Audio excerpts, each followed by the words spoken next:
Hey guys, tonight we begin with the twisted theatrics of the Roman Colosseum, a place where fairness was optional, lions were hungry, and subtlety was thrown into the arena alongside prisoners.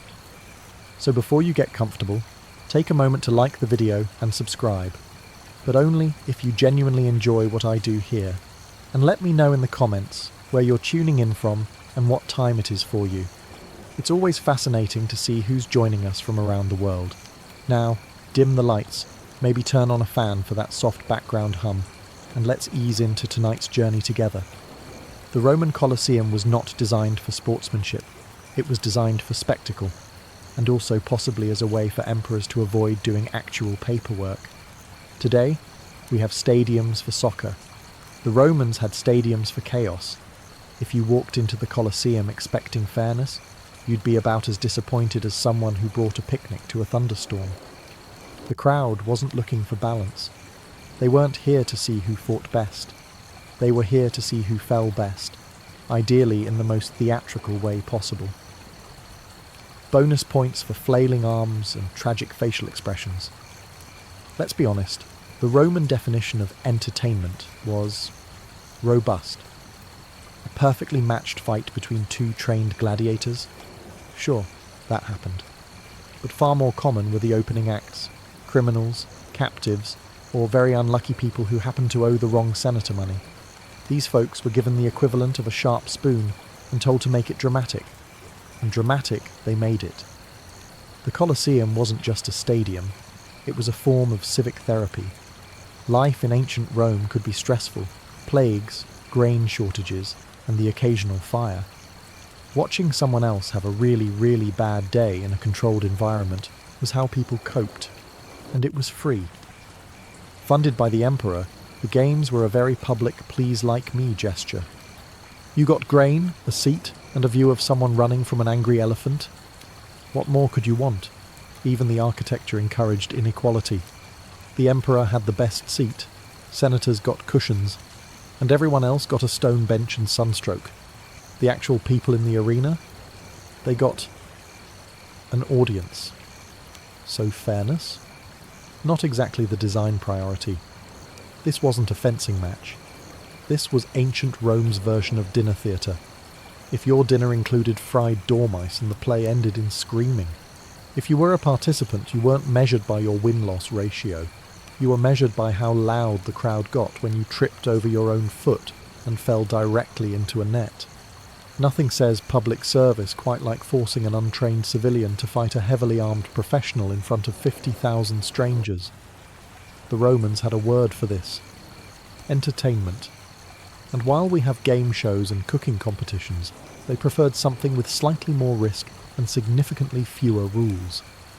Enter the gladiator versus amateur match, a charming tradition where a trained killer faced off against, say, a baker with a sword, or a bureaucrat with an existential crisis.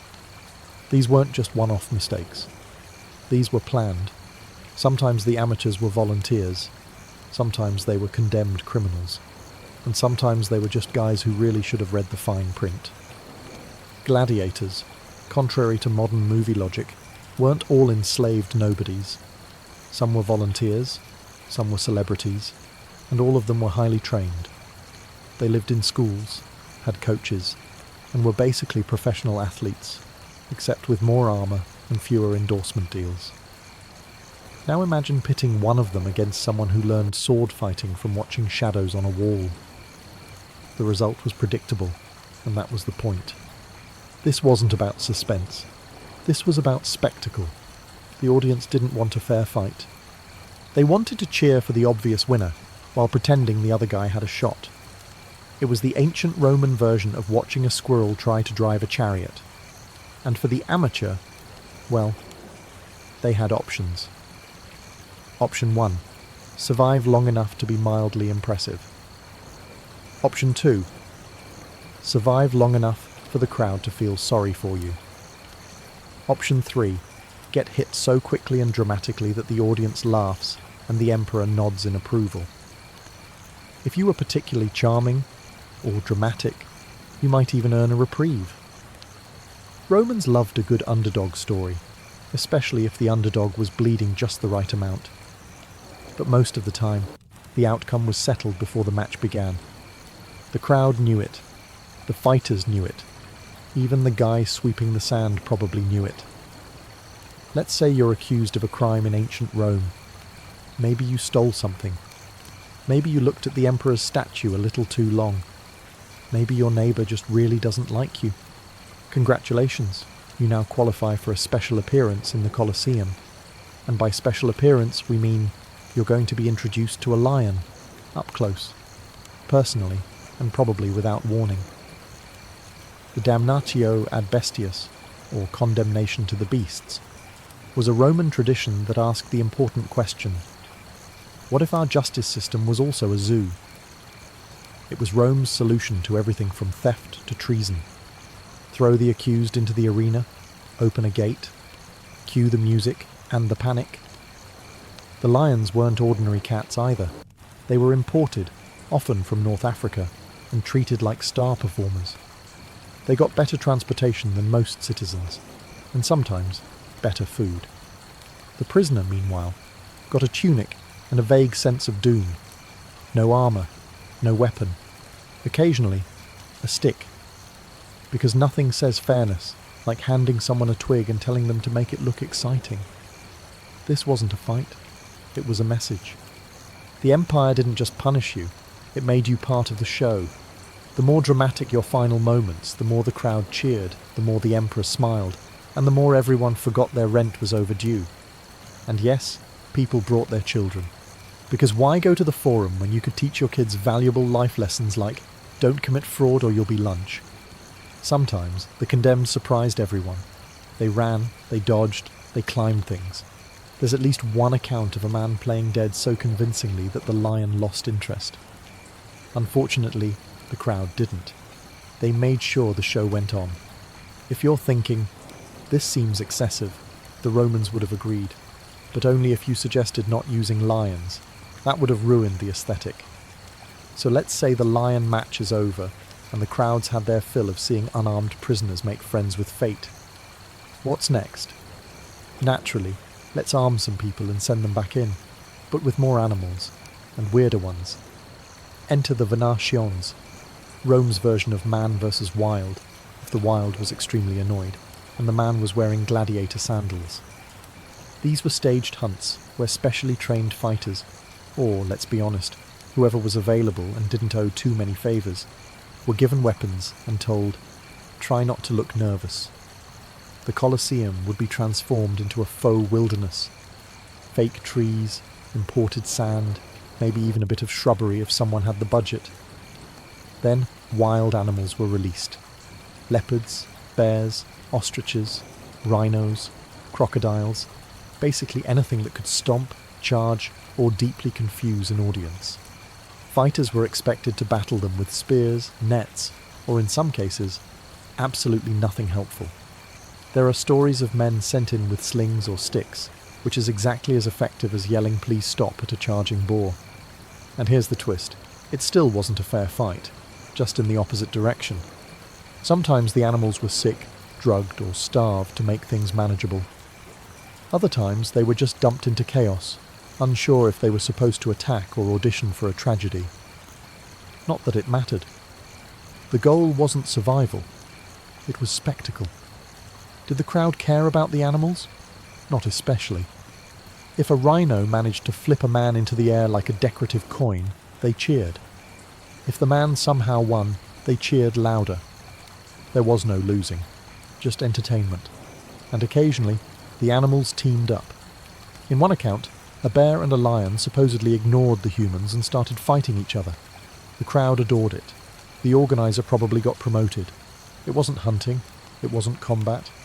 It was what happens when an empire gets rich enough to invent new hobbies and bored enough to turn the food chain into improv theatre. By now, the Roman Colosseum had established a theme.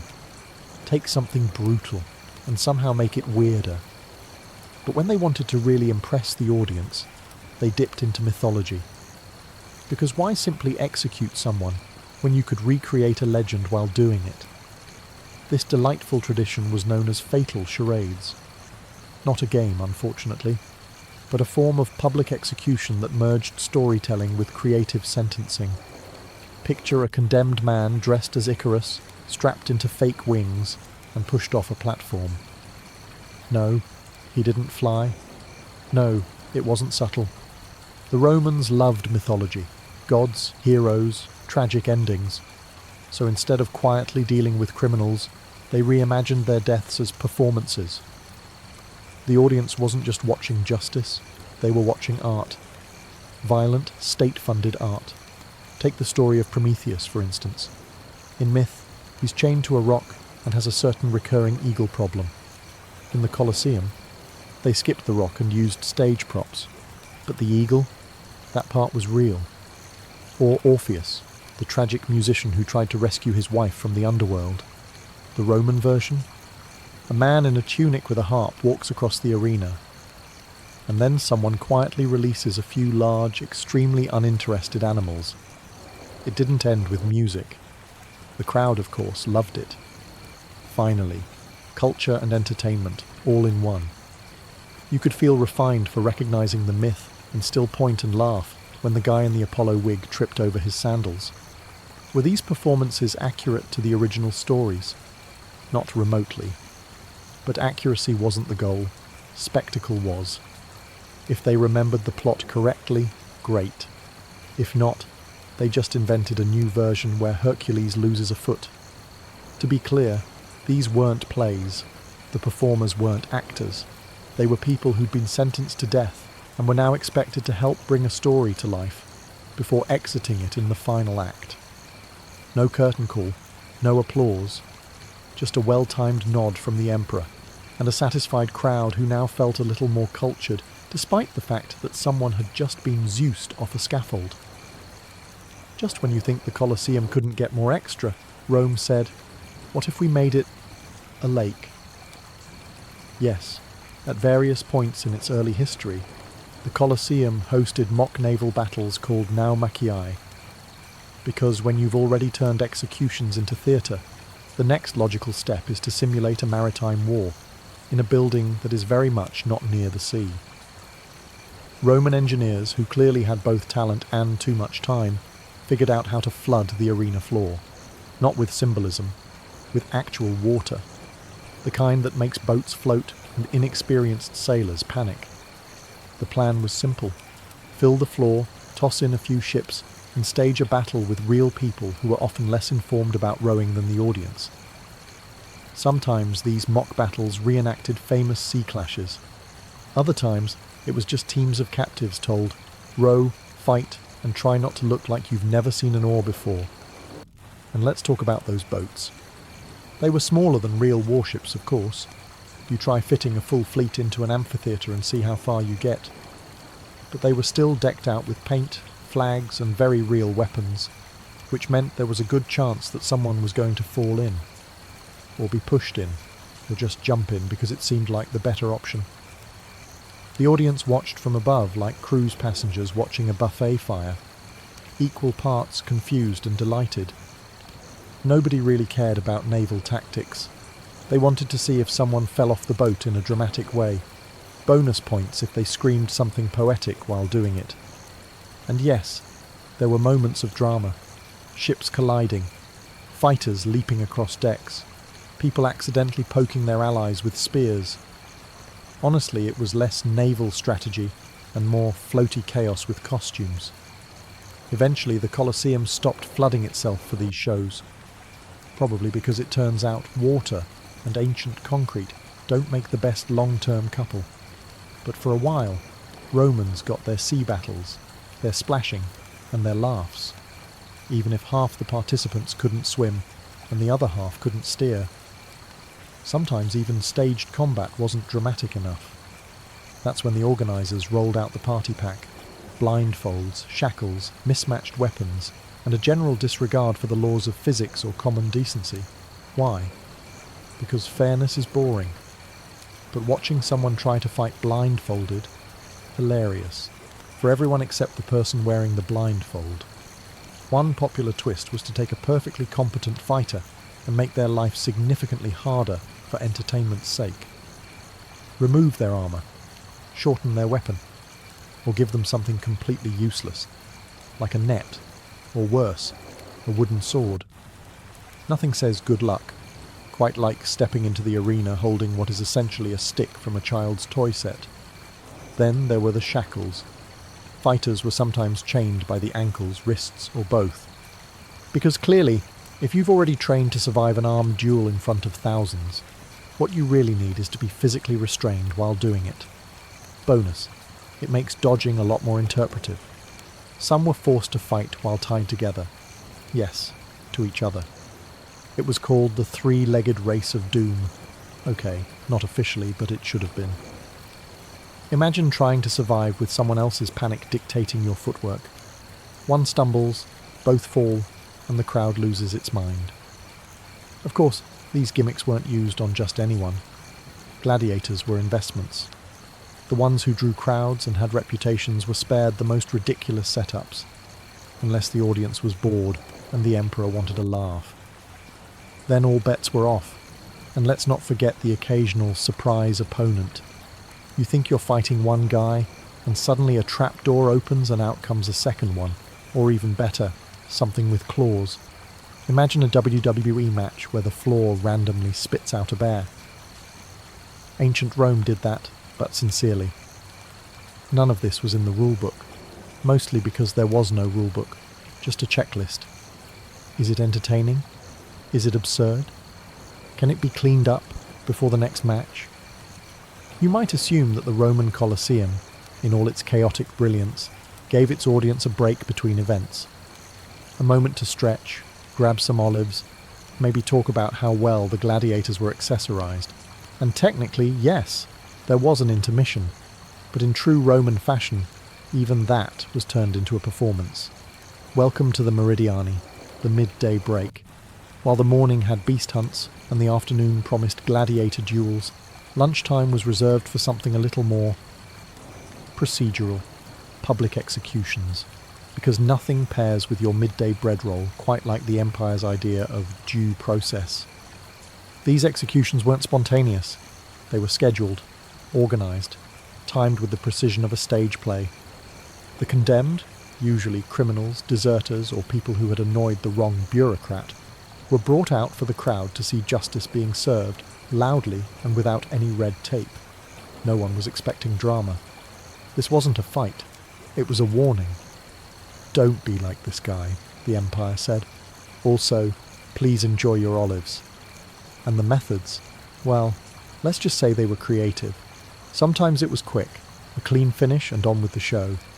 Other times, it was needlessly elaborate, especially if the person had made headlines. The Romans believed justice should be efficient, theatrical, and ideally sponsored by someone in a toga. The crowd by this point was used to it. Kids asked for better seats. Merchants hawked snacks. No one blinked. If anything, they got annoyed when it ran long. "Come on," someone would mutter. "We're just here for the real matches." That's what makes this part so absurd. For the audience, executions were just filler content, like commercials. Only instead of advertising soap, they demonstrated why you shouldn't steal one. And if that feels unsettling, that's kind of the point. The Colosseum wasn't just an arena, it was a carefully choreographed showcase of control. Every moment, including intermission, was designed to remind the public who had power and what happened when you challenged it. In modern sports, referees make the calls. In the Roman Colosseum, the final verdict came from thousands of sweaty spectators who had eaten too much bread and were possibly 2 goblets deep into wine. Yes, in Rome, justice was crowdsourced. After a gladiator match, the loser didn't always die immediately. If he fought well, or at least flailed with enthusiasm, the final decision rested with the audience. Would he live to fight another day, or become a cautionary tale for future footwork? Enter the thumbs. You've probably heard of the famous thumbs down, meaning death. Except, plot twist, historians aren't entirely sure which thumb meant what. Some sources say thumbs up meant execution, like a sword being drawn. Others say thumbs down meant sheathing the blade, aka mercy. And others argue the gestures weren't even about thumbs at all, but more vague hand-waving that made gladiators wish Romans had just invented scorecards. Either way, the audience's reaction mattered, and they were not shy. They came to the Colosseum ready to cheer, boo, and yell unsolicited opinions at people literally fighting for their lives. It was ancient Yelp, only with more tunics and fewer stars. If a fighter was boring, he might get silence, the worst possible outcome. If he was exciting, the crowd roared for mercy, or punishment, or both. It was a little unclear, honestly, but very loud. Some gladiators courted favour. They played to the stands. They had fans. Yes, actual fan bases. Certain fighters were known by name, and some even had merchandise. Okay, not official merchandise, but people wore carvings of them. Same idea. And if the emperor was present? Oh, it got political fast.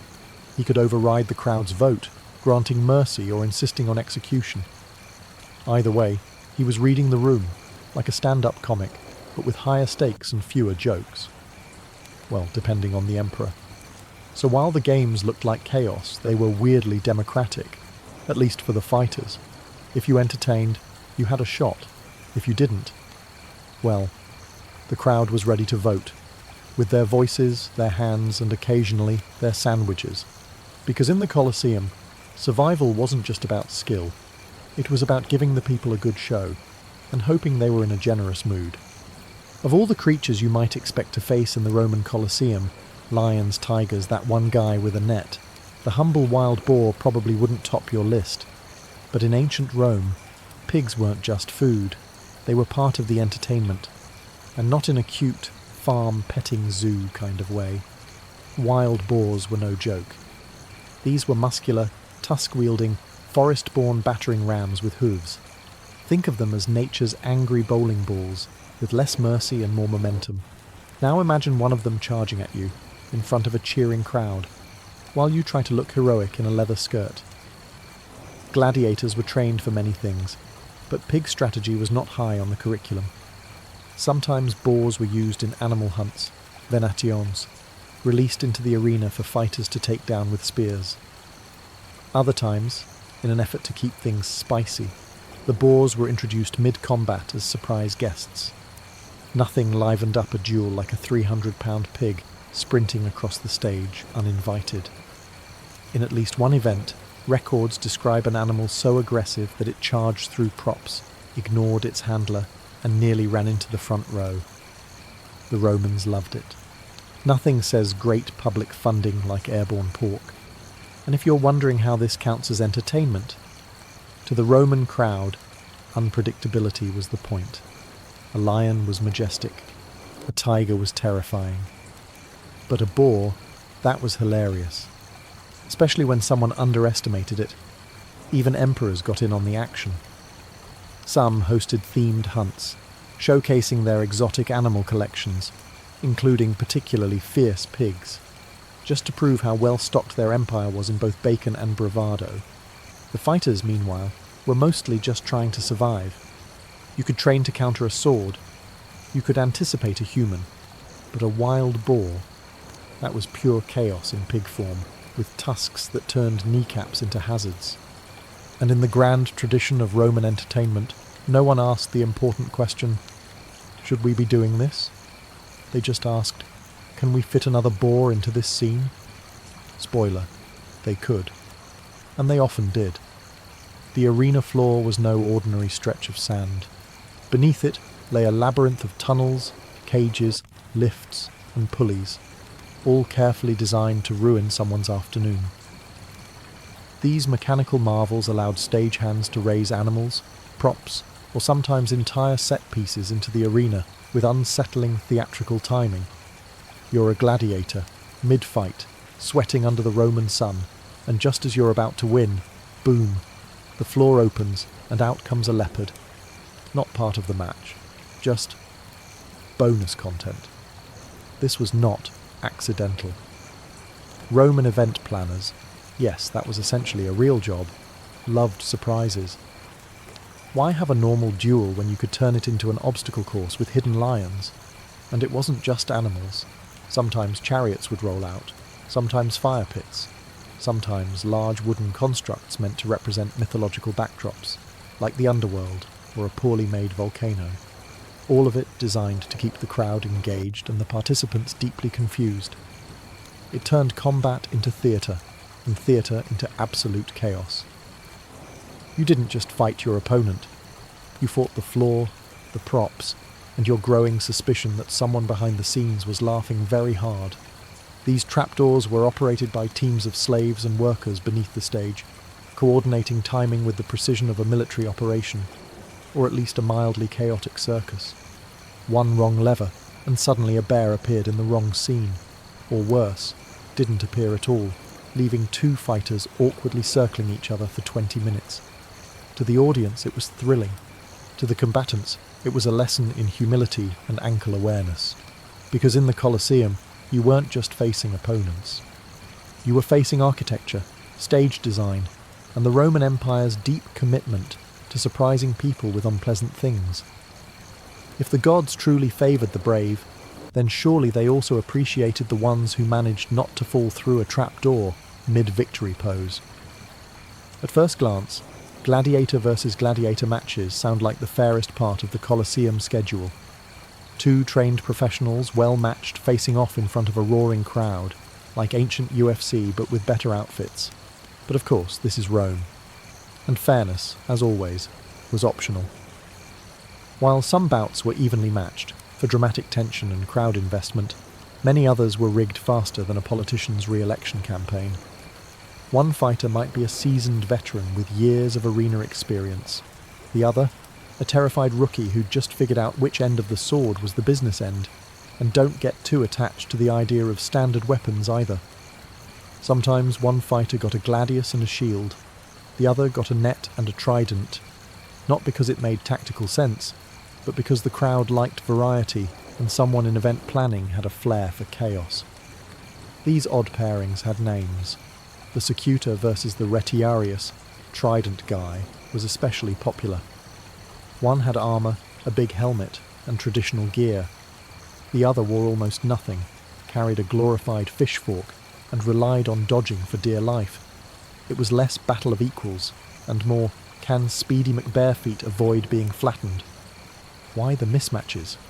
Because Rome loved contrast. The sight of two identically armed fighters was boring.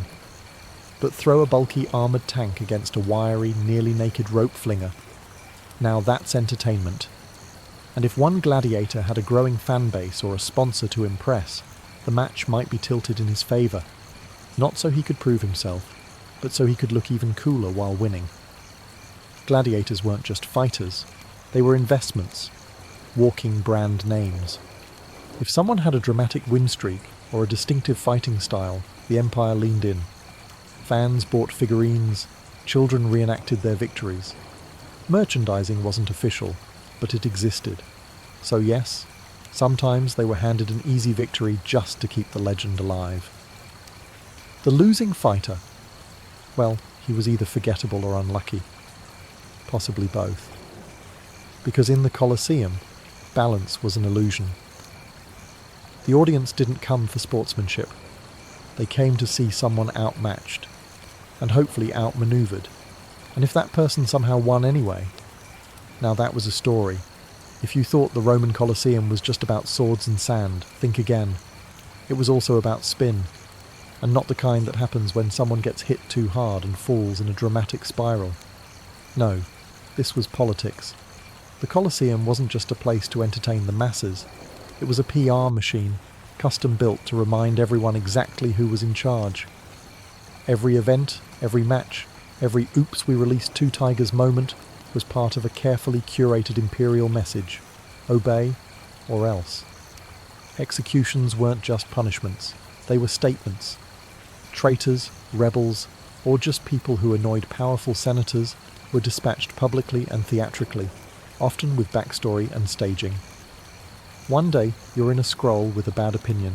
The next day, you're playing Fallen Hero number 2 in a reenactment of a myth you didn't ask to be part of. And the Emperor?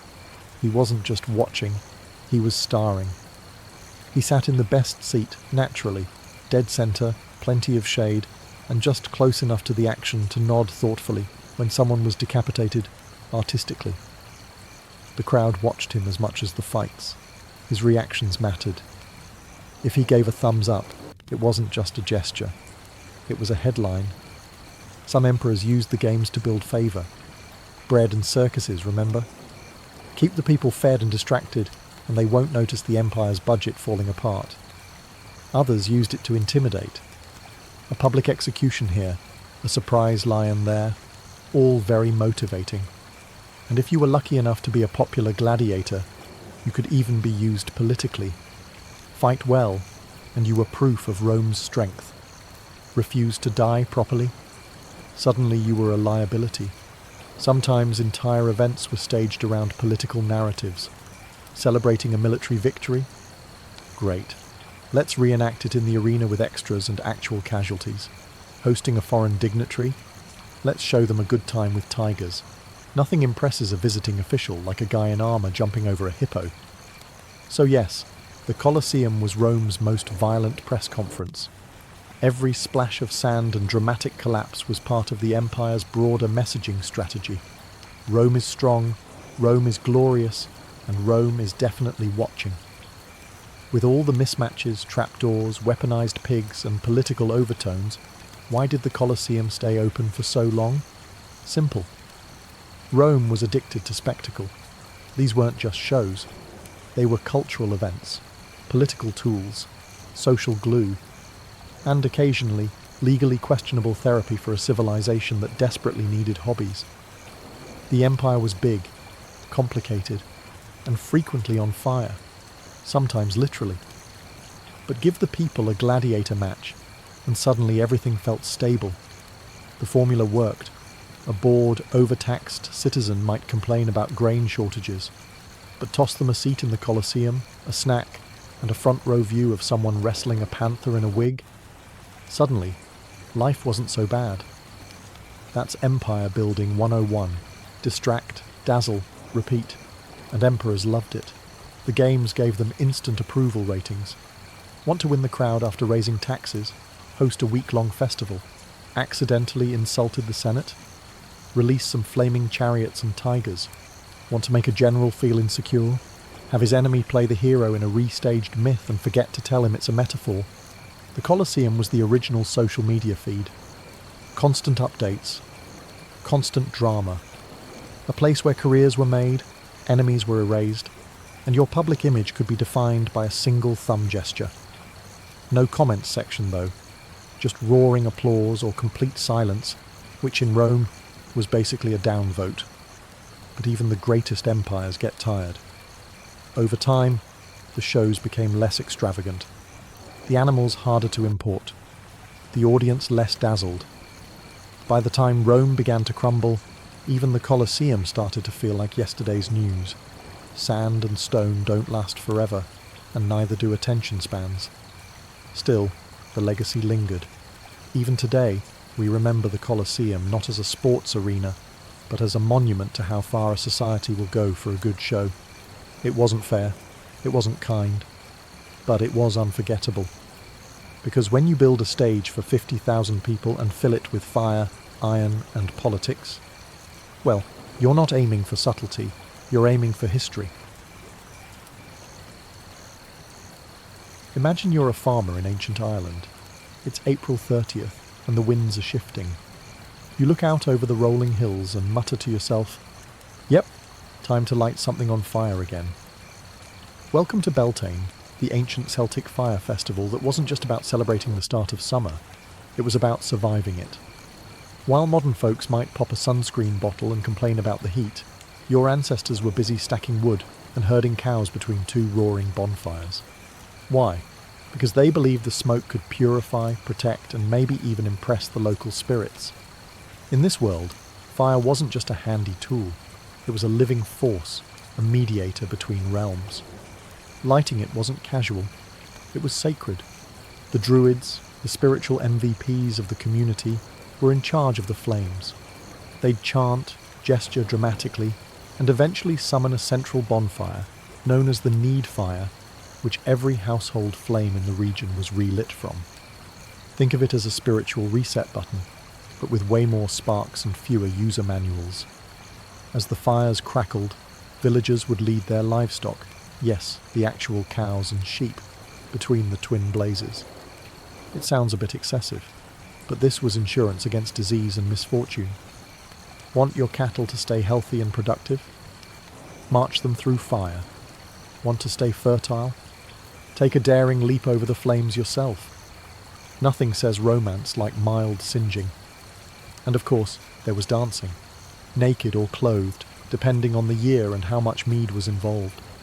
Couples might jump the flames together to bind their love, while solo dancers hoped to stir some divine matchmaking from above. Beltane was more than a festival. It was a ritual of seasonal transformation, a fiery handshake between mortals and the other world. And once the fires died down, the embers were scattered in the fields, spreading the blessing of flame across the land. Now let's leave the damp hills of Celtic lands and cross into the arid, sun-blasted heart of ancient Persia. Here, fire wasn't something to dance around while hoping your sheep stayed healthy. It was a godly presence, a divine force that had to be fed, revered, and absolutely not sneezed on. Welcome to Zoroastrianism, one of the world's oldest monotheistic religions, where fire wasn't just sacred, it was truth itself. In fact, they called it Attar, a living symbol of Asher, the divine order of the universe. That meant fire wasn't just a helpful kitchen guest, it was a glowing representative of cosmic balance. So, no pressure. The centerpiece of worship was the fire temple, where priests known as mobeds tended to eternal flames that had been burning for years, sometimes centuries. Think of them as divine janitors with robes, armed not with extinguishers, but bundles of sandalwood and eagle feathers for gentle fanning. The idea was that this flame had to be kept alive, unbroken, unpolluted, undisturbed. Letting it go out? That was basically a cosmic offense, a divine oopsie on a legendary scale. These fire rituals weren't limited to static worship either. During major festivals like Sadeh and Chahashanbe Suri, whole communities would light bonfires in public squares to celebrate creation, rebirth, and the ever-ongoing battle between light and darkness. People would leap over the fires while chanting things like, "Give me your red colour, take away my sickly pallor," which, let's be honest, is basically the ancient Persian version of New Year, New Me. Sparks weren't just metaphorical in these moments. The fire became a messenger, carrying prayers to the heavens, while also warding off lurking demons and any bad luck that might have been hiding under your rug. Even funeral rites avoided flame directly touching the dead. Why? Because that would pollute it. Fire needed to stay clean, pure, and judgment-free, like an eternal therapist who's seen it all but never says a word. In the Persian view of things, fire wasn't something to be tamed. It was a sacred thread connecting humanity to the divine blueprint of the cosmos. A warm, flickering flame, yes, but also a blazing reminder to keep your soul and your kindling in good order. Now we jog, literally, into ancient Greece, where fire festivals weren't just holy ceremonies, they were full-on athletic competitions. Because when the Greeks honoured the gods, they didn't just pray, they sprinted, with fire. The torch race, or Lampododromia, was the signature event. Imagine a sacred relay where runners passed lit torches like flaming batons across Athens, and the goal wasn't just speed, it was to keep the flame alive. If you dropped your torch or let it go out, disqualified. Congratulations, you've failed both your city and the divine. These races were held in honour of gods associated with fire and knowledge. Hephaestus, the forge god, and Prometheus, the rebellious titan who famously stole fire from Olympus and gave it to humanity.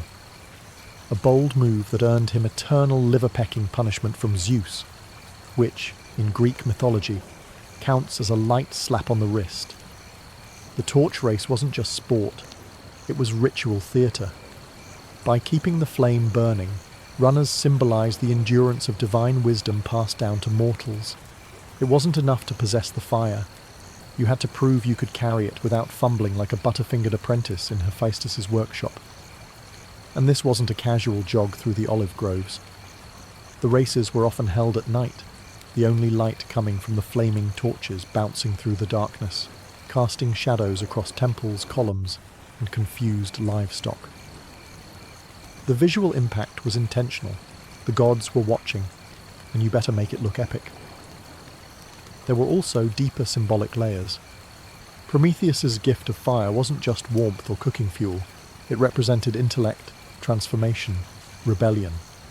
In honouring him with torch races, the Greeks weren't just reenacting a myth.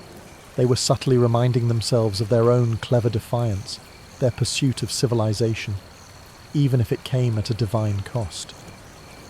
Winners received a crown or a small statue, possibly even a jar of olive oil, because this is Greece we're talking about.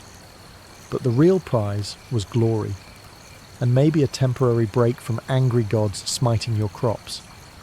So the next time you see a modern Olympic torch relay, know that it's not just a sports tradition.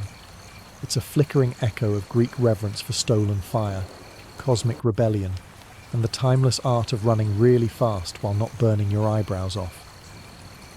From Greek torch relays, we now turn east to ancient India, where fire wasn't stolen from the gods. It was the god.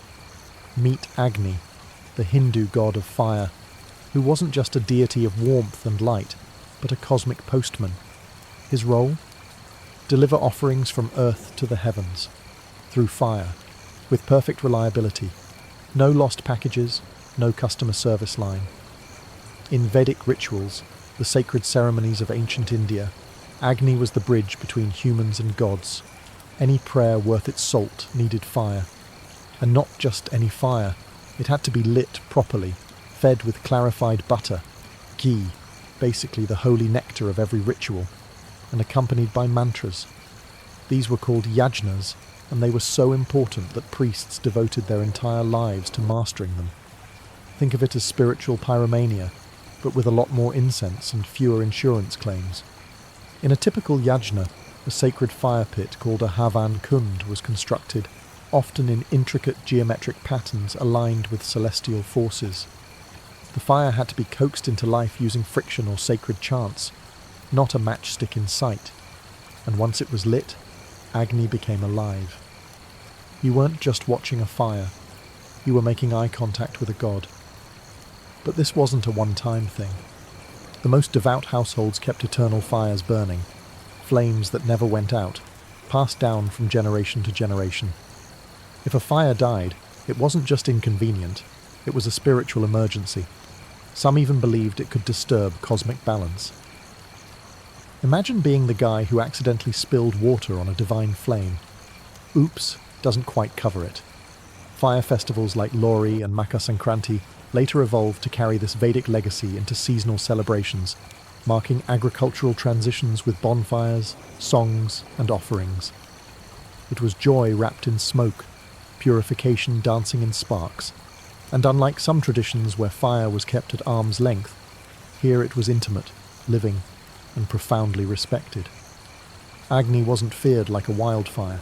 He was honoured like an ancestor, a witness to every vow, every birth, every passing soul. If ancient India saw fire as a divine messenger, then ancient Egypt saw it as the very breath of the sun, God himself. Fire here wasn't just a flicker, it was cosmic authority, embodied in Ra, the sun god who rode across the sky in a blazing solar bark. And every night, he fought off a chaos serpent in the underworld, powered entirely by radiant, celestial fire. No pressure, Ra. But let's zoom in on the human rituals, because while Ra handled the solar commute, Egyptians celebrated with flame too. Fire wasn't used for warmth. It was a symbol of purification, protection, and rebirth. Temples were designed to catch the morning sun in their darkest chambers, as if the gods themselves were turning on the lights. The most famous fire ritual? The Feast of Opet, or the Wepet Renpet festival, which marked the new year. It wasn't your average countdown and fireworks situation. It was a multi-day spectacle featuring priests, incense, offerings, and, most importantly, ceremonial torches carried in processions. These weren't just for show. The fire represented Ra's rejuvenating energy returning to Earth, warding off darkness and illness. It was like spiritual pest control, but with sacred pyrotechnics. Even in funerary practices, fire played a crucial but carefully managed role. Egyptians didn't cremate, that was a little too final for them, but they burned incense and sacred oils during burial rites. The smoke rising from the offerings was believed to carry the soul's essence upward, helping it journey safely into the afterlife. And if the scent happened to please the gods, even better. Priests also maintained eternal flames within temples, particularly those dedicated to Ra or his fiery daughter, Sekhmet. A lion-headed goddess you really didn't want to upset. Her festivals included fire rituals meant to appease her destructive nature. And yes, these sometimes involved beer dyed red to look like blood, because Egyptian gods loved symbolism and mildly theatrical drama. Fire in Egypt wasn't chaotic. It was orderly, celestial, radiant. It came with scrolls, hymns, and complex schedules. Every spark had a script. Now we descend into the jungles and highlands of ancient Mesoamerica, where fire didn't just symbolize life, it was the engine of the cosmos. And keeping that engine running required a bit more than candles and kind thoughts. Among the Aztecs, Maya, and Zapotecs, fire was a sacred force that governed time, agriculture, even human fate. But they didn't mess around with mere festivals. They had calendrical fire resets.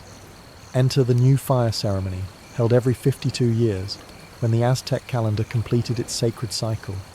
A kind of cosmic Y2K, only with higher stakes and fewer IT professionals. As the dreaded date approached, all household fires were extinguished across the land. Cities went dark. People destroyed their belongings. They fasted, prayed, and basically assumed the world might end. Then, at midnight, priests ascended a sacred hilltop and performed a heart sacrifice. Only after the heart was burned and the new flame kindled on the chest cavity, yes, really, was the fire declared reborn. From this one divine spark, every household flame across the empire would be rekindled. Fire was rebirth, continuity, and cosmic validation. If the fire failed to light, the sun might not rise again. No pressure. In Maya civilization, fire also played a key role in temple dedications and royal rituals. Newly built temples were awakened with fire.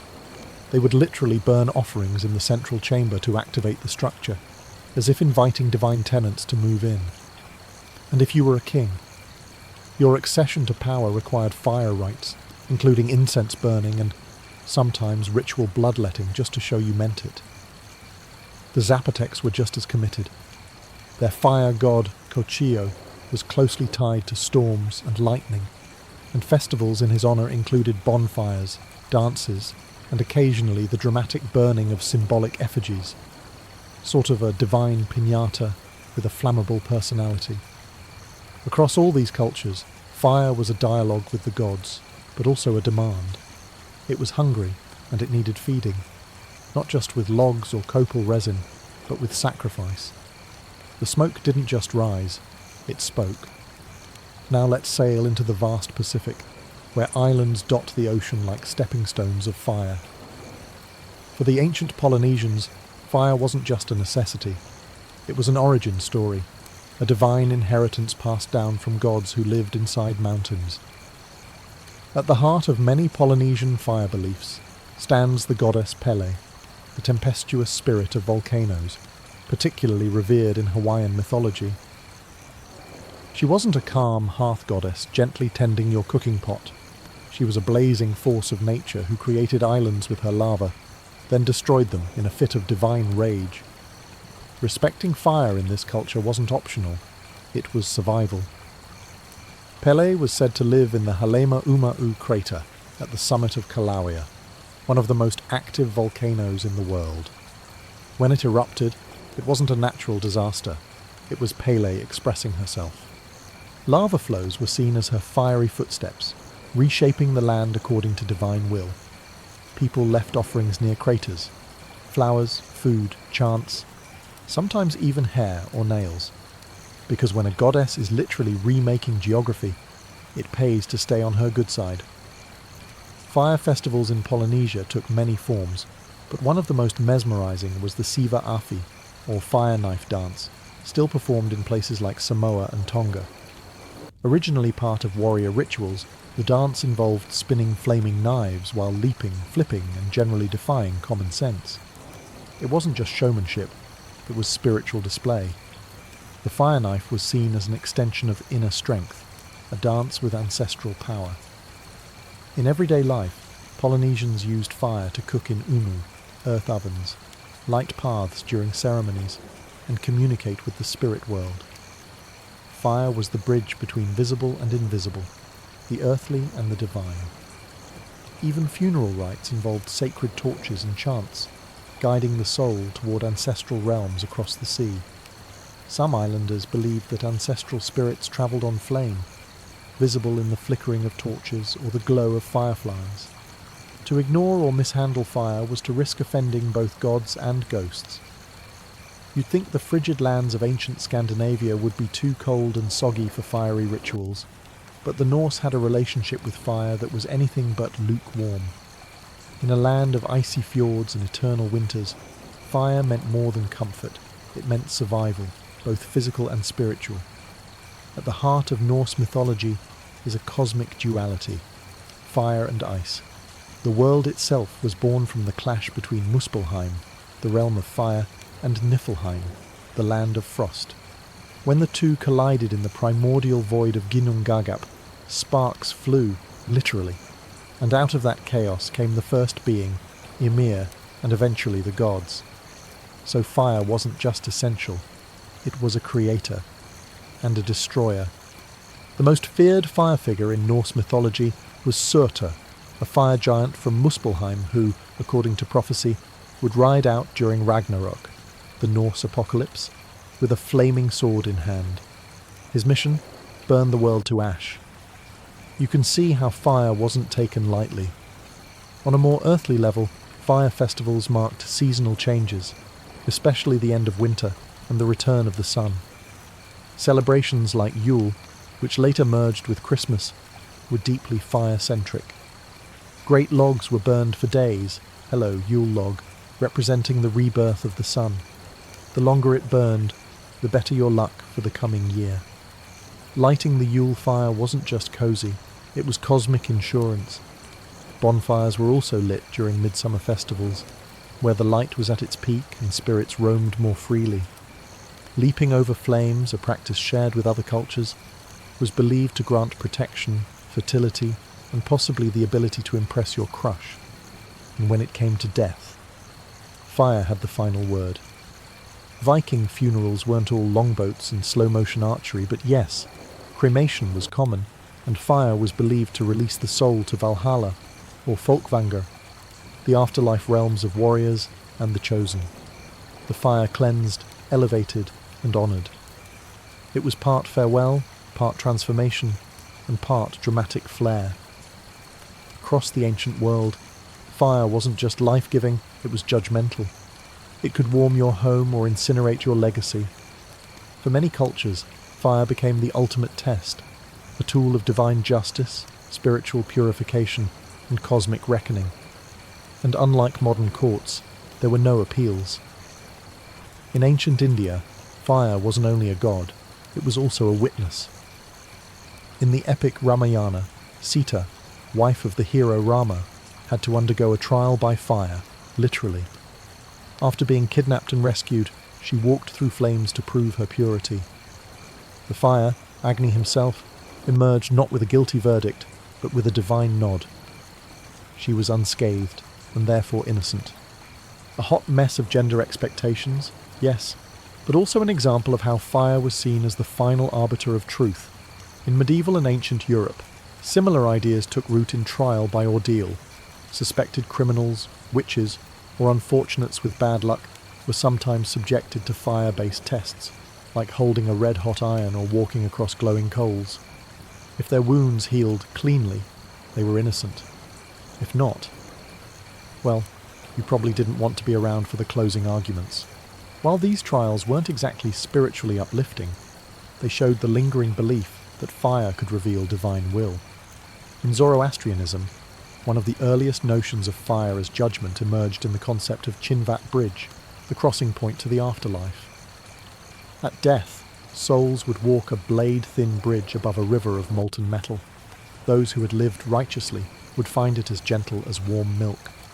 The wicked? Let's just say they discovered that divine metal has no chill.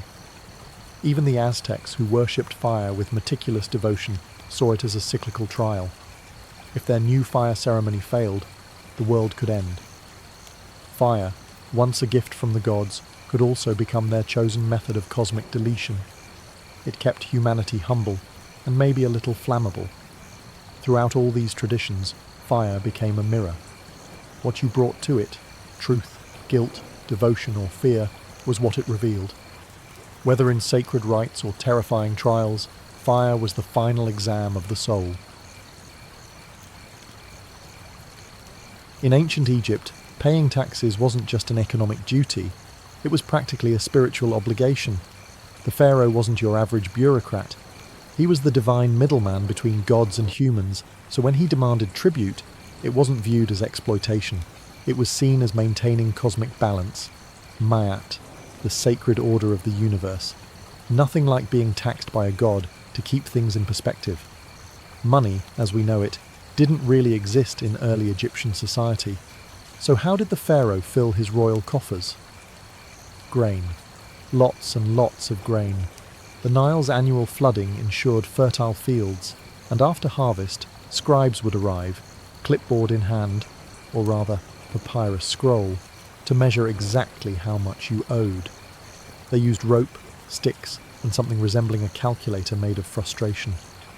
If your land produced 10 sacks, you might owe 3 to the state. Not paying, not an option. You could lose your land, your cattle, or find yourself mysteriously volunteered for a state labour project. Because yes, you could also pay in labour. The towering pyramids of Giza weren't built by aliens or slaves. They were built in part by taxpayers. If you didn't have enough grain or goods, you could be conscripted for public works, hauling limestone, digging irrigation canals, or constructing the latest shrine to Horus.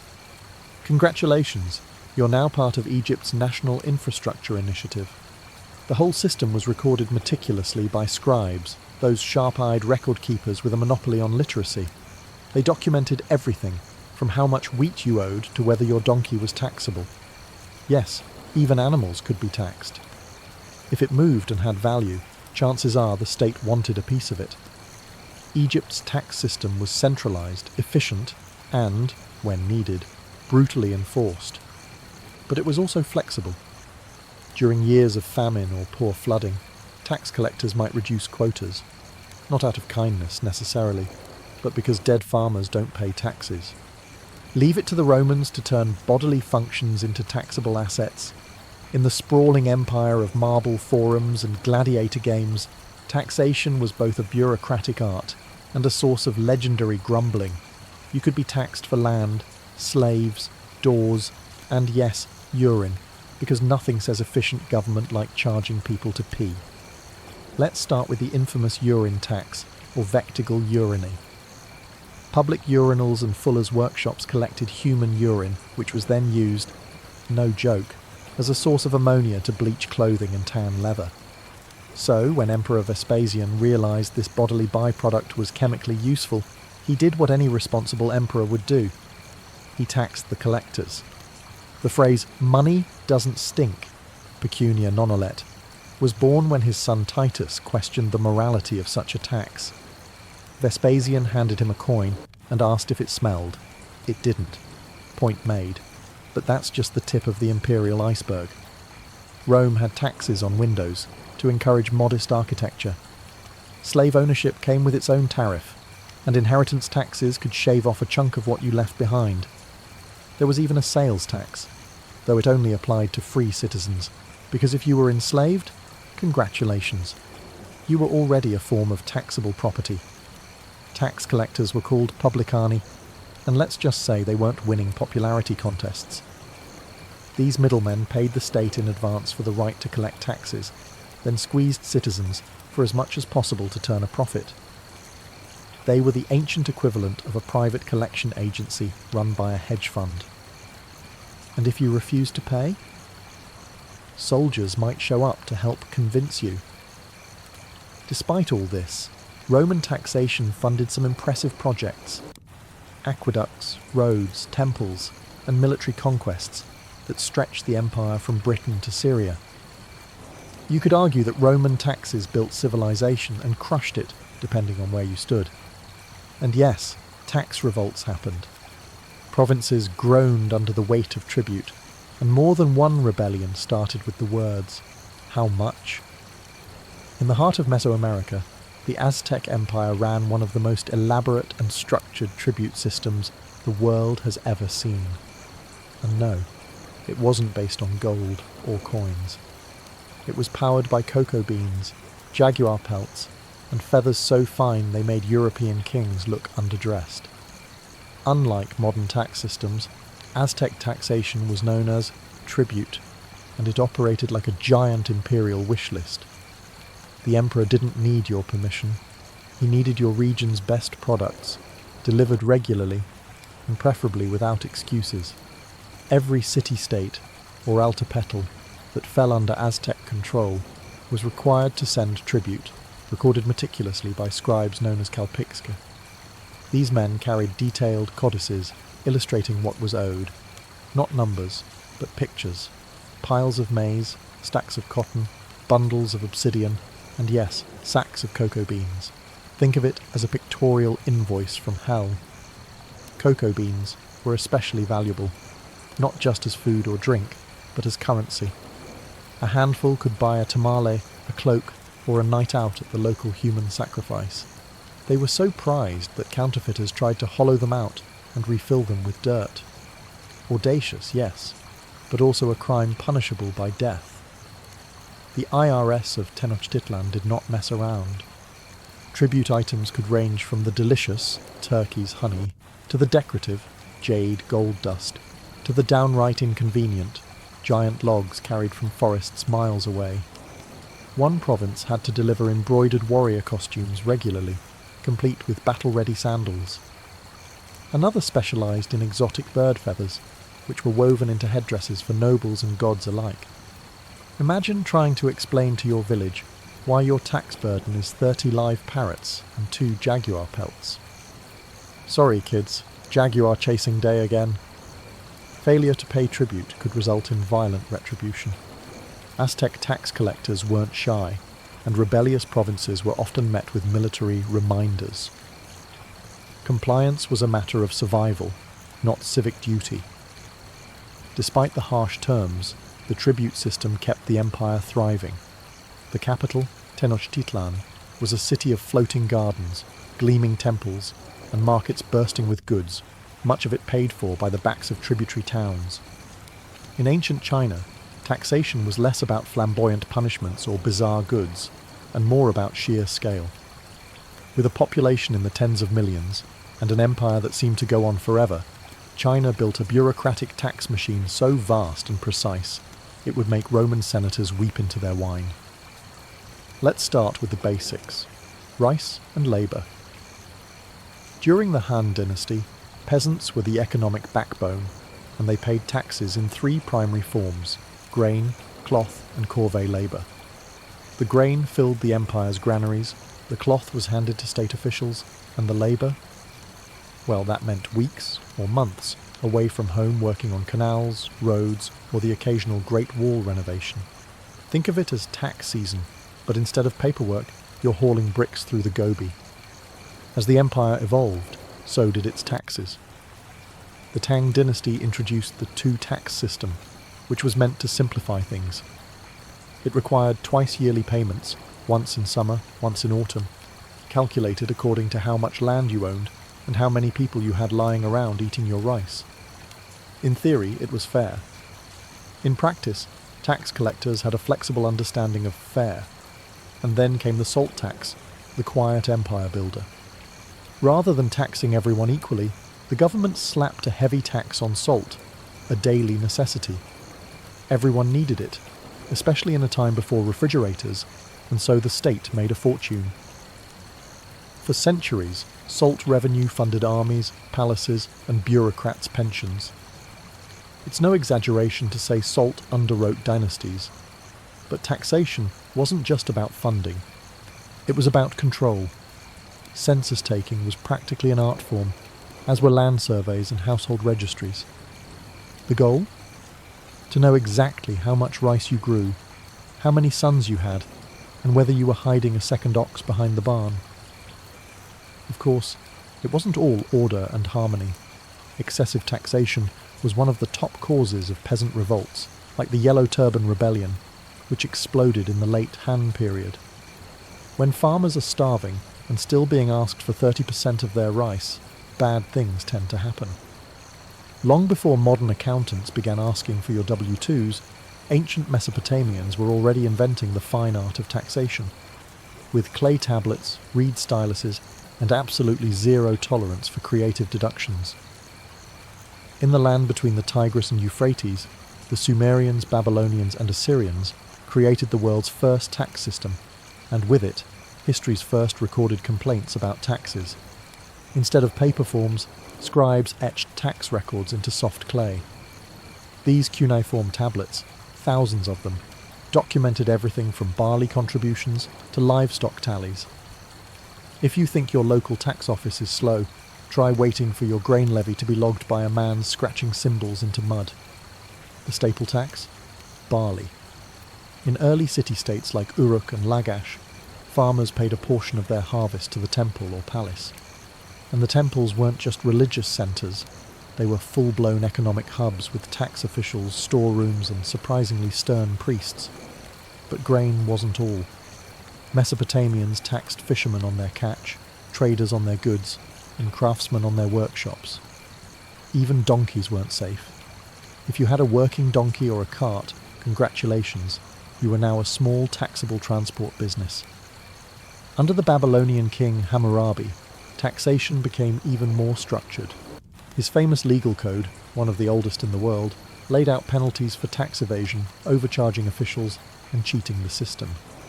In some cases, the punishment wasn't just a fine, it was death or dismemberment. So if you ever feel like your modern tax form is harsh, remember, at least it doesn't come with a potential amputation. One unique feature of Mesopotamian taxation was its integration into public works. Citizens might pay taxes in bricks, silver, or labour, helping build canals, ziggurats, and city walls. If you couldn't pay in goods, the state could take your time, or your children's time. Nothing says fiscal responsibility like loaning your kid to the temple for a season. Yet, despite its age, the Mesopotamian tax system was remarkably efficient. It helped manage sprawling cities, fund irrigation networks, and support armies. In other words, it kept the whole operation from crumbling like a sun-baked mud brick. In ancient Greece, taxes were less about state order and more about awkwardly passing the bill around.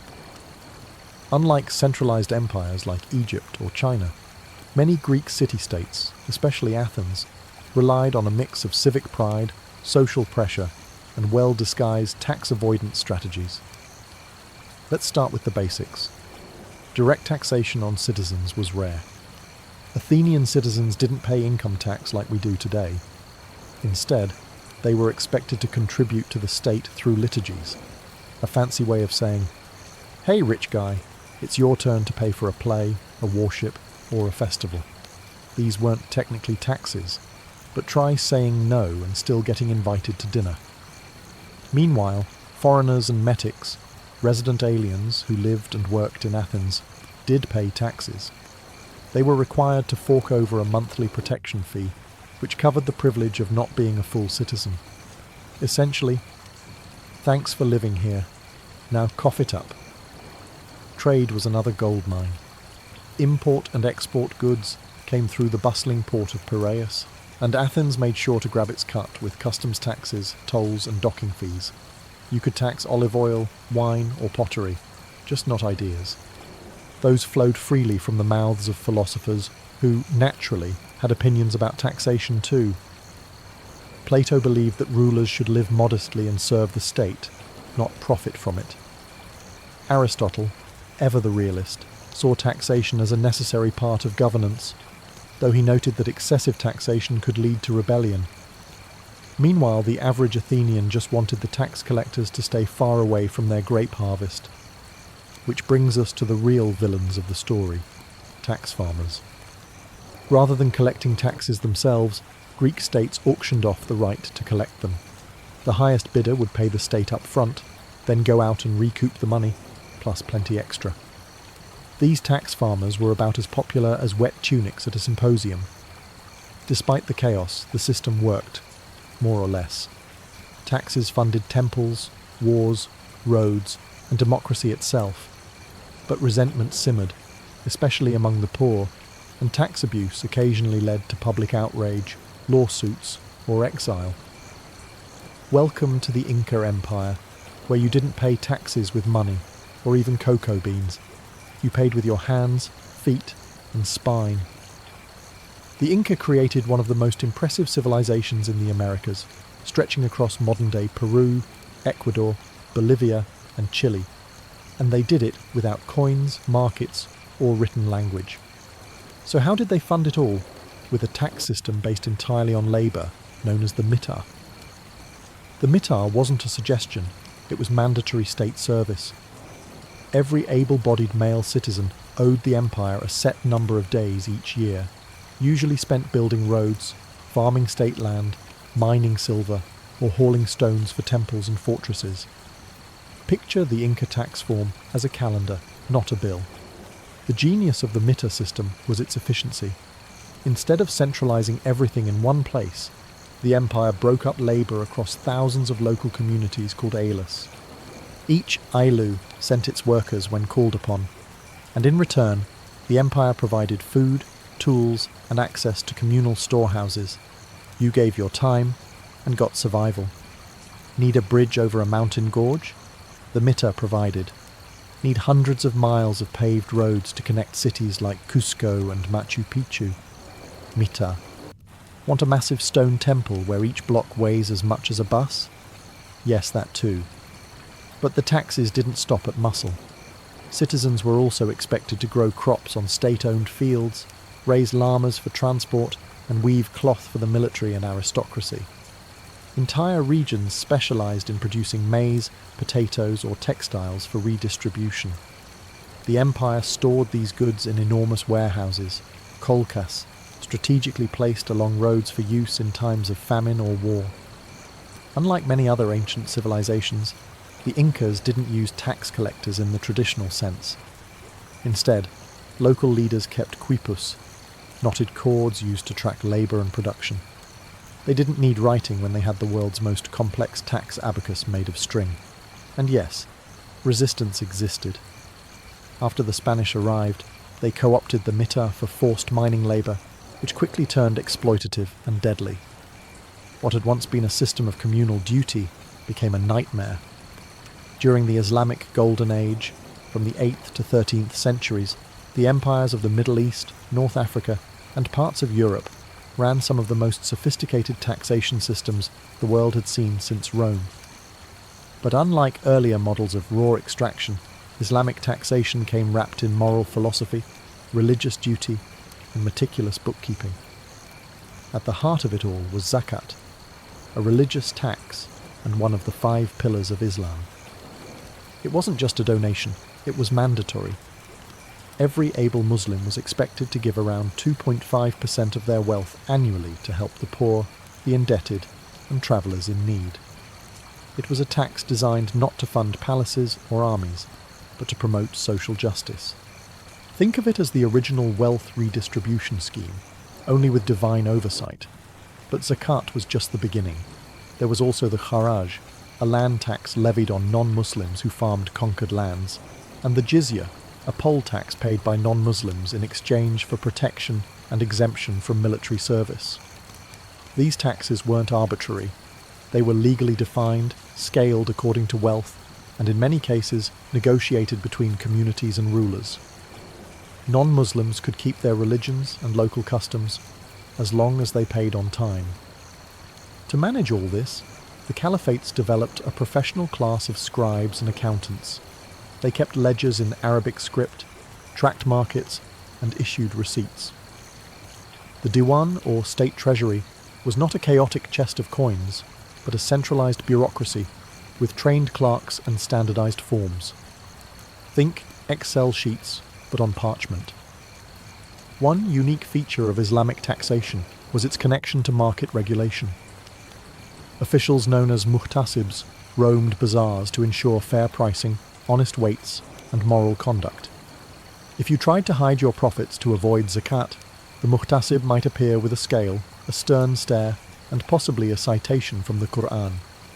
And while corruption wasn't unknown, there were regular audits and public accountability. Some rulers, like Umar ibn al-Khattab, were known for walking the streets in disguise, checking that tax burdens weren't crushing the people. In many ways, taxation in the Islamic Golden Age balanced profit with piety. It built schools, hospitals, libraries, and fostered an intellectual explosion that influenced Europe for centuries. In medieval Europe, paying taxes was less about civic duty and more about surviving feudal extortion with most of your limbs intact. While kings and nobles claimed divine right, it was the peasants who felt the weight of every coin, chicken, and bale of hay that disappeared into the tax wagon. The most notorious medieval tax, the tithe. This wasn't a state-imposed levy, but a mandatory 10% of your income paid to the church.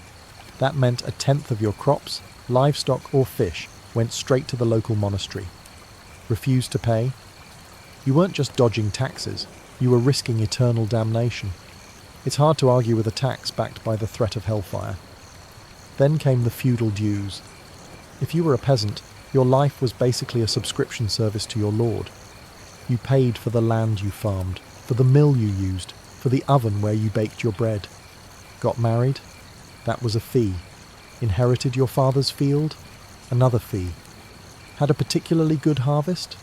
Expect a smiling tax collector at your door with his hand out and a list of creative new charges. In England, after the Norman conquest, taxation became even more organised and ominous. The Domesday Book, compiled under William the Conqueror, was a giant survey of who owned what, down to how many pigs you had hiding in the back garden. It was essentially a tax sniper's scope, and no one escaped its gaze.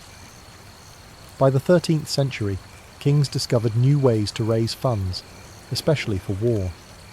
In France and England, monarchs began introducing direct taxes on income and property. But with centralised power came centralised resentment. Tax collectors were often hated more than enemy armies. And when the state pushed too far, revolt.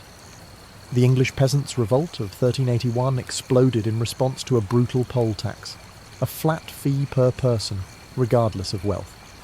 It was the medieval equivalent of charging a lord and a farmer the same amount and expecting no one to notice. Spoiler, they noticed. Taxation in medieval Europe was a tightrope walk, enough to fund castles, cathedrals, and crusades, but not so much that it led to pitchforks and fire. And so, from cocoa beans to urine, from rice to forced labour, ancient taxation wasn't just about economics. It was about power, control, and the fragile thread between rulers and the ruled. One coin, one grain, one revolt at a time. To the Vikings, death wasn't the end. It was simply the beginning of a new journey. Life was fleeting, unpredictable, and often brutal. But death, that was where the real adventure began. And depending on how you lived, or more importantly, how you died, you could find yourself in vastly different destinations beyond the grave. The most coveted afterlife was Valhalla, the golden hall of Odin, where slain warriors gathered to feast, fight, and prepare for Ragnarok, the end of all things. To reach Valhalla, though, you had to die in battle, ideally, while doing something heroic and very bloody. If that wasn't on the menu, there was still Folkvanga, the realm of the goddess Freya, who got first pick of the fallen. It's believed that her hall was equally prestigious, just with fewer head injuries. But not all souls went to warrior paradise. Those who died from sickness, old age, or without enough flair were said to drift to hell, the shadowy realm ruled by the goddess of the same name. Contrary to modern interpretations, hell wasn't necessarily a punishment, just a more subdued afterlife, possibly with fewer drinking horns and battle songs. With such an elaborate spiritual map, it's no surprise that Viking funeral rites were carefully staged performances, part tribute, part guidance system for the soul, and part flex for the living. A well-executed funeral showed respect, wealth, and community status. A sloppy one? That was a recipe for haunting, bad luck, or worse, a dishonoured soul wandering without rest. These funerals weren't about closure. They were about ensuring safe passage to the next world and proving that the deceased mattered, both in life and in death. Even the humblest funeral might include offerings of food, weapons, and personal belongings to equip the departed for their journey. And for the elite? The Norse didn't do subtle. Chieftains, warriors, and nobles often received grand send-offs involving ships, flames, burial mounds, animal sacrifices, and entire ceremonies performed with chilling precision. The goal was not just to honour the dead, but to cement their legacy in the sagas and in memory. Because in Viking culture, to be remembered was to live on. The funeral wasn't the final chapter. It was the first page of the afterlife. In Viking society, the dead weren't just dumped in a pit and forgotten. They were prepared with care, intention, and a touch of theatrical flair. If death was a journey, then the deceased needed to be dressed like a traveller, and packed like one too. Once a person passed, their body was washed, combed, and dressed in their finest clothing. This wasn't about vanity, it was symbolic. Cleanliness showed respect, and fine garments helped ensure the deceased entered the next world with honour. A chieftain might be laid out in a rich woolen tunic, his cloak trimmed in fur. A shield maiden might wear embroidered dresses, adorned with brooches and beads. Jewellery wasn't just for show, it was spiritual luggage. Weapons were essential. A warrior might be buried with his sword, axe or spear, along with a shield. These weren't ceremonial props, they were actual tools for the afterlife. After all, if you were going to fight all day in Valhalla, you'd want your favourite blade by your side. Even common folk were sometimes buried with knives or simple tools, suggesting that utility mattered as much as status. The dead were also given grave goods: drinking horns, cooking pots, combs, dice, and sometimes food and mead. It's as if they were packing for a very long trip, with a few snacks and a bit of entertainment. These objects served practical, religious, and sentimental purposes. In some cases, they were deliberately broken before burial, a practice that may have released the object's spirit for use in the afterlife. Social rank played a big role. The wealthier or more important the person, the more elaborate the prep. There are records of servants or slaves being sacrificed to join their masters, though these were rare and usually reserved for high-ranking individuals. It was brutal, yes, but in Viking belief, it was an honour to accompany your lord into the next world. Once the body was prepared, it was laid out for a time, giving the community a chance to mourn, reflect, and say goodbye. This was also when the funerary rituals would begin in earnest. Prayers, chants, and even ritualised storytelling to cement the dead's legacy. To the Vikings, preparing the dead wasn't a grim task. It was an act of love, of respect, and of cosmic responsibility. They weren't just dressing a corpse, they were arming a soul for the journey beyond. When most people think of Viking funerals, they picture a flaming longship drifting into the horizon, sails ablaze, carrying a warrior to Valhalla. It's an image burned into pop culture, cinematic, dramatic, and just a little impractical. But how accurate was it? The short answer: partly true, partly poetic license. Vikings had a deep relationship with ships. These weren't just modes of transportation. They were symbols of power, status, and life itself. To be buried in a ship, or even with part of one, was the ultimate farewell. For seafarers, warriors, and nobles, it represented a return to the sea, to the gods, or to the great journey ahead. But contrary to popular belief, most Viking funeral ships were not set on fire and pushed out to sea. That image likely comes from a combination of later medieval myths and 19th century romantic paintings. In reality, full ship burials were rare and expensive. When they did happen, the ship was usually placed on land, the body and grave goods arranged inside, and the whole structure was either buried under a mound or set on fire in place. One of the most famous examples is the Oseberg burial found in Norway. It contained a beautifully carved ship holding two women, richly dressed, surrounded by textiles, sledges, and animal sacrifices. No flames, just earth and legacy. Another example, the Gokstad burial, held the body of a chieftain, his weapons, tools, and even sacrificed horses. Again, no water, no fire, just honour and craftsmanship. That said, there were cremation burials involving boats, or symbolic representations of them. In some regions, smaller boats or boat-shaped outlines made of stones were used in cremation ceremonies, with the pyre built directly on the ship. These events were spectacular, if not logistically simple. Burning an entire boat took a lot of wood, space, and nerves of steel. The fire wasn't just for show. In Viking belief, fire purified the soul, sending smoke upward to the gods. It also prevented the dead from returning as restless spirits, a very real fear in Norse mythology. Viking funerals weren't just solemn affairs, they were investments in the afterlife. The dead weren't sent off empty-handed. Instead, they were loaded up with grave goods, a kind of spiritual starter pack, designed to ensure comfort, status, and survival in the next world. Let's start with the essentials. Almost every Viking burial, from simple farmer to powerful jarl, included tools, weapons, and personal belongings. A man might be buried with his sword, axe, or bow. A woman might have keys, brooches, weaving tools, or even cooking pots. These weren't symbolic trinkets. They were believed to be used by the soul after death, in whatever realm they were bound for. Whether Valhalla or Hell, no one wanted to show up unarmed or without proper home goods. Wealthier individuals received more elaborate send-offs. Some burials include drinking horns, board games, imported silks, musical instruments, and entire carts or sledges. One woman in the famous Oseberg burial was interred with an ornate wagon, 5 intricately carved animal heads, and dozens of textiles, enough to open a boutique in the afterlife.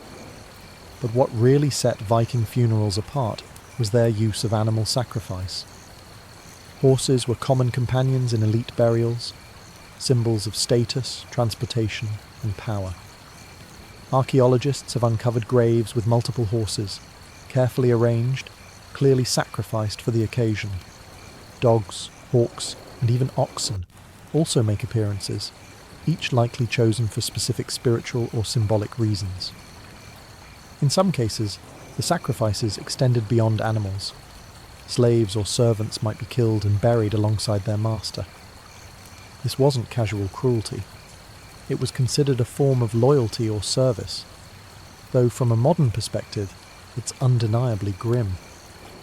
Some accounts, like that of Ahmad ibn Fadlan, describe shocking rituals where a slave girl was ritually killed to accompany a chieftain into the afterlife, believing she would continue to serve him in death. Everything placed in the grave, living or lifeless, had a purpose. The Vikings believed the soul needed support, just as it did in life. Grave goods were gifts, provisions, and protection, meant to carry status and functionality across the cosmic divide. In Viking culture, death didn't just take someone from the world, it left a mark on it. And that mark was often massive, unmistakable, and visible for miles. Enter the burial mound, or hauger in Old Norse, a carefully crafted hill raised over the dead to honour their life, their deeds, and let's be honest, their social standing. These weren't just piles of dirt. Viking burial mounds were deliberate monuments, built with labour and care. A chieftain's mound might be raised over a buried ship or wooden chamber, filled with grave goods and sealed with layers of stone and soil. Some were covered in turf to blend with the landscape, others left raw and stony, a permanent message to the living. Someone important lies here. The size of the mound mattered. Bigger mound, bigger legacy. These weren't just graves, they were status symbols, visible reminders of a family's power, wealth, and ancestry. In some cases, mounds were arranged in specific patterns, forming ship shapes or ritual alignments with celestial events. Yes, Vikings were practical, but they were also deeply symbolic. These mounds also served a communal role. They became sacred places, sites of remembrance and storytelling. Families might gather there for seasonal rituals, feasts, or oaths. The burial mound became a bridge between generations, between the living and the dead. And sometimes they weren't content to bury just one person. Mounds could contain multiple graves, added over time, turning a single burial into a dynastic monument. In this way, land wasn't just occupied by the living, it was claimed by the dead, shaping identity and memory for centuries. Not all Viking burials were so grand. Common folk might receive flat graves or simple stone circles, especially in regions where soil and space made mound building impractical. But even these had care: grave goods, cremation remains, and orientation with the sun or stars. It was a reminder that even in modest death, the Viking spirit sought meaning. To burn or to bury? That was the Viking funeral dilemma, and the answer depended on region, status, era, and belief. While modern Viking imagery tends to lean heavily toward dramatic flames and firelit farewells, the truth is more nuanced. Vikings used both cremation and inhumation, often side by side in the same communities. Let's start with cremation. In early Viking periods, especially in Sweden and parts of Denmark, cremation was the dominant rite. The body would be placed on a funeral pyre, surrounded by grave goods, and set ablaze. The fire was not just destruction, it was purification, a spiritual release. The rising smoke carried the soul upward, perhaps to Odin, perhaps to another realm entirely. After the flames died down, the ashes and charred bones were carefully collected, and either buried in an urn or scattered in a stone-lined grave. But cremation wasn't just about reaching the gods, it also served practical purposes. In societies where space was limited, or where wild animals posed a threat to shallow graves, fire made sense. And let's not ignore the psychological side. Cremation ensured the dead didn't return. Norse myths are full of restless spirits, undead warriors, and revenants. Reducing a body to ash made haunting less likely. As time passed, especially by the late Viking Age, inhumation, the burial of intact bodies, became more common, particularly under the growing influence of Christianity. Inhumation was more in line with Christian ideas of resurrection and bodily preservation.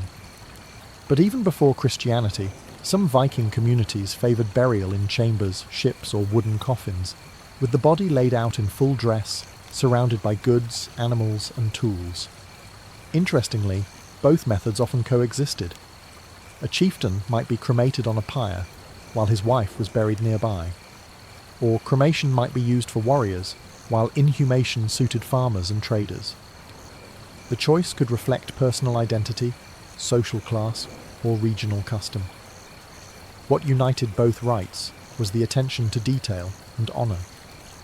Whether turned to smoke or sealed beneath a mound, the Viking dead were treated with reverence, as travellers heading into the next world, however they chose to get there. Viking funerals weren't quiet affairs. They were ritualistic send-offs, full of song, storytelling, toasts, and symbolic acts. While the physical treatment of the body, burning, burying, loading into ships, was essential, the rituals of the living were just as important. To die well was one thing, but to be remembered properly, that was immortality. At the heart of many Viking funerals were songs and poetry. Skalds, or poets, played a crucial role in preserving the memory of the deceased. They composed elegies and funeral verses, recounting the person's deeds, their lineage, their victories, and even their personality quirks. These verses weren't just mournful, they were epic, casting the dead in the mould of saga heroes. If you weren't sung about at your own funeral, did you even die a Viking?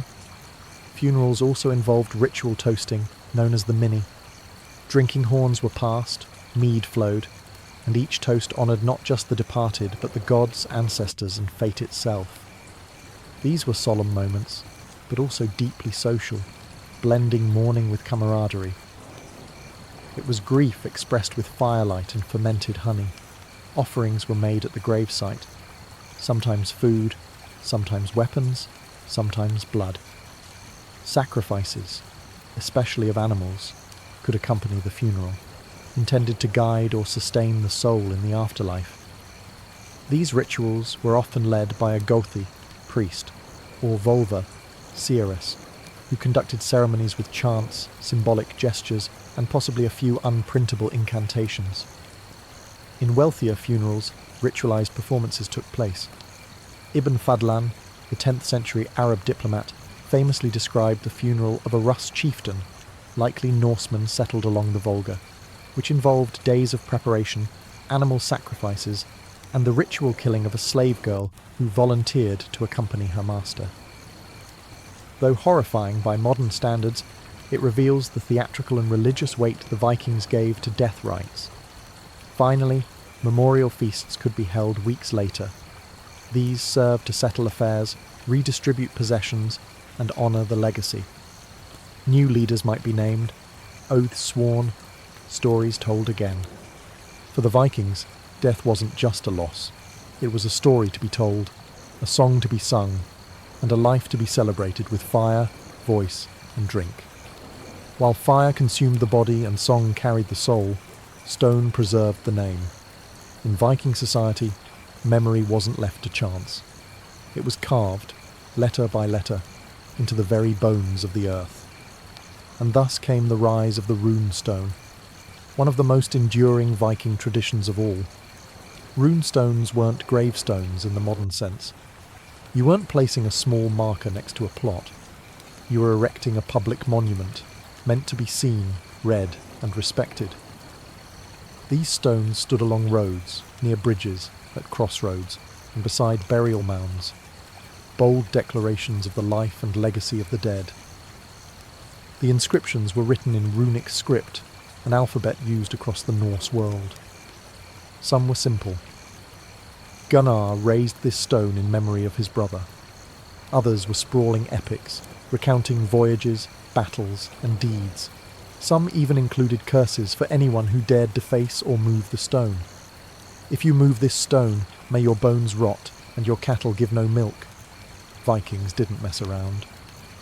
And while many stones honoured warriors and chieftains, others memorialised merchants, travellers, and even women. A famous example is the Jelling stones in Denmark, massive rune stones erected by King Harald Bluetooth to honour his parents and declare the Christianisation of Denmark. They blend pagan tradition with emerging Christian influence, showing how rune stones adapted over time. The act of carving a rune stone wasn't cheap. It required a skilled rune master, time, and a hefty piece of stone, usually granite or sandstone. But the reward was eternity. To raise a rune stone was to say, this life mattered. This person will not be forgotten. Even centuries later, their words still speak across time. Some rune stones included images, ships, weapons, animals, or symbols of power. Others were more abstract, twisting runes into serpent shapes or dragon curves. The artistry was as much a statement as the message itself. In a world of oral tradition, where most stories were passed by voice, the runestone was a physical anchor, an unignorable reminder carved into the world itself. For all their strength and stoicism, the Vikings had one lingering fear that fire, stone, or sword couldn't easily solve: the dead who wouldn't stay dead. Because in Norse belief, not all spirits departed peacefully. Some lingered, some returned, and some refused to leave at all. These were the Draga, restless dead, who rose from their graves with bloated bodies, glowing eyes, and a very bad attitude. They weren't airy ghosts. They were corporeal, dangerous, and spiteful, known to crush bones, break doors, and sometimes sit on sleeping people like a sweaty boulder of vengeance. The Viking version of a horror movie, except you might actually know the guy from your village. What caused a person to become a Draga? Usually a bad death or a bad life. Greedy, violent, or dishonourable people were prime candidates. So were those who had unfinished business. Jealousy, revenge, a sword debt, or just a deep hatred for their relatives. A poorly executed funeral could also result in an unhappy spirit. If the burial rites weren't performed properly, or if the grave goods were stolen, the dead might decide to check back in. To prevent this, Viking funerals included protective rituals. Sometimes the body was buried with heavy stones placed on top, to literally pin it down. Other graves show signs of being pierced with spears or stakes, a just-in-case strategy that would make any modern vampire hunter proud. In cremations, the body was burned thoroughly, not just for purification, but to destroy the form the Draugr could return in. But not all lingering dead were evil. Some were ancestral spirits, offering guidance or watching over family lands. These spirits, called Filgjur or Disir, could be protective if treated respectfully. They were often honoured with seasonal offerings and quiet prayers at burial sites. Even the afterlife wasn't free from tension. A warrior's soul might spend eternity fighting in Valhalla, which sounds glorious until you realise it's a forever war with no weekends. The Vikings embraced the idea of struggle, even after death. Ultimately, death was never just an ending. It was a beginning, a warning, a haunting, and a story. The dead were never fully gone. They lingered in smoke, in song, in stone, and sometimes in footsteps you didn't expect to hear behind you.